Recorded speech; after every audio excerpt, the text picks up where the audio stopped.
Nə buyurur Peyğəmbərimiz Qüdsətsə? Allah buyurdu: mən qulumun mənim barəmdə zənninə görə onunla olaram.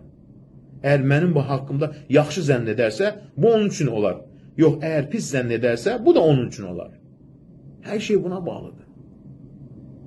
Yəni, gözəl zənn, hüsn-i zənn deyirlər buna. Anlayış nə qədər önəmlidir dinimizdə. Həm Quran, həm hədislərdə bu düşüncə tərzi həm mənəvi həyatımıza, həm də gündəlik davranışlarımıza təsir göstərir. Baxın, nə deyərdi salihlərdən birisi?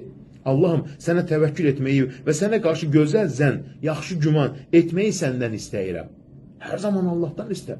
Gözəl zənn Rəbbinə qarşı hər zaman möhtacı. Sıxıntı anında, dua anında, xəstəlik anında, bir istəyəndə, ruzi anında, hər bir şeydə, istər dünya, istər axirət. İnsanların çox dua edir, amma qəlbində gözəl zənn yox. Allah haqqında gözəl zənnin həqiqəti budur ki, bəndə Allahdan yaxşılıq, mərhəmət və lütf gözləyir. Onun rəftarı və mükafatı baxımından ona gözəl zənnədir və inanır ki, Allah ona dünya və axirətdə ən gözəl şəkildə qarşılıq verəcək. Halbuki Allahın öz yaratdıqlarına qarşı kamil və əzəmətli lütfü, çox sayıları yaxşılığı və nemətləri olduğu halda insanların çoxu təşəkkür etməz. Əgər onlara bir müsibət üz verərsə və ya bir bəla gələrsə, Allah haqqında pis zənnə qapılırlar.